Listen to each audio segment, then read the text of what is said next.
وانا زرعتها فيلالت والدراوش والله يعمرها دار. جاكم نيشان جاكم طايطاي بالعلالي قال لكم ما يمكنش. سمعوا ديال درعة فيلات. شكون معكم صريح؟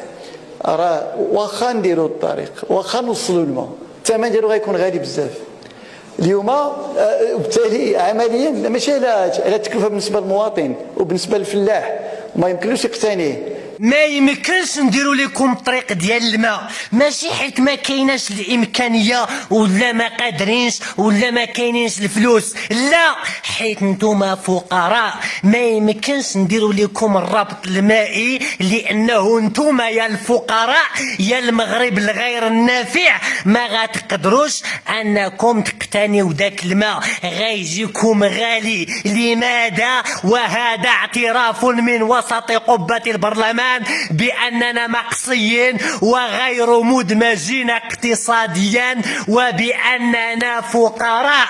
وكذلك ما يمكنش أنه تكون عندنا الوطرود، وكذلك ما يمكنش أنه تكون عندنا جامعة مستقلة، وكذلك ما يمكنش أنه تكون عندنا السكة الحديدية، وكذلك ما يمكنش يكونوا عندنا مسارح كبار، وكذلك ما يمكنش يكونوا عندنا ملاعب كبار، وكذلك ما يمكنش يكون عندنا والو فقط.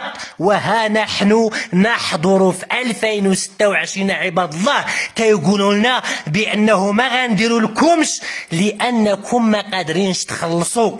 واظن بان هذا هو المنطق اللي كاين في جميع المجالات واللي كاين في كل شيء، لانهم تيعتبرونا فقراء. الدوله ما غتنفع منا بوالو، حنا ما عندناش الفلوس، حنا فقراء، حنا مقصيين.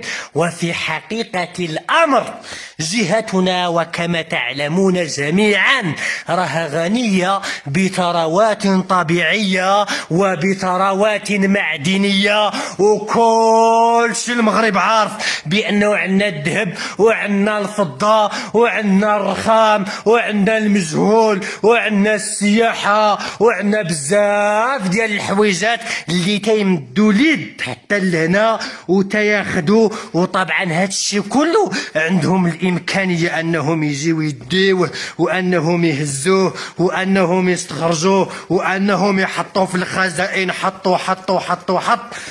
وفاش نقولوا بانه تحنا بغينا انه يكون عندنا مشاريع وبغينا انه تحنا ولاننا تنأديو الضرائب ولانه تحنا الثروات ديالنا تعتبر ثروات وطنيه، ولكن من حقنا تحنا اننا نستافدوا، من حقنا انه تحنا يكون عندنا فرص شغل، من حقنا تحنا انه يكون عندنا سكك حديديه وجامعه مستقله ومستشفى جامعي وشحال من حاجه اللي كاين في الجهات كاملين إلا حنا.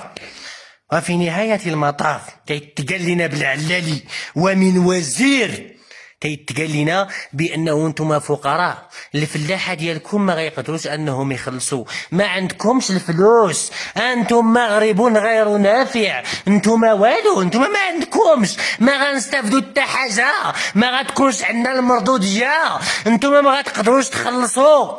وكأننا نستحق انه كما كيداروا واحد المشاريع اللي هما كبار في بزاف ديال المدن وفي بزاف ديال الجهات، ولاننا مقصيين ولاننا تنعطيو الضرائب، ولان بالضرائب ديالنا وبالثروات ديالنا هادشي كله اللي تنعطيوه ثرواتنا والضرائب ديالنا كتساهم باش انه يداروا مشاريع بزاف ديال البلايص، وحنا والو ما كنستافدوا منها حتى حاجه. الوالده ديالي ما عمرها ركبات في التران، الوالده ديالي ما عمرها مشات في لوطورود، الوالده ديالي ما عمرها دخلت للمسرح، الوالده ديالي ما عمرها دخلت لمستشفى جامعي، الوالده ديالي ما عمرها دخلت للجامعه، الوالده ديالي ما عمرها دخلت للتيران. اذا نطالب بمشاريع موازيه.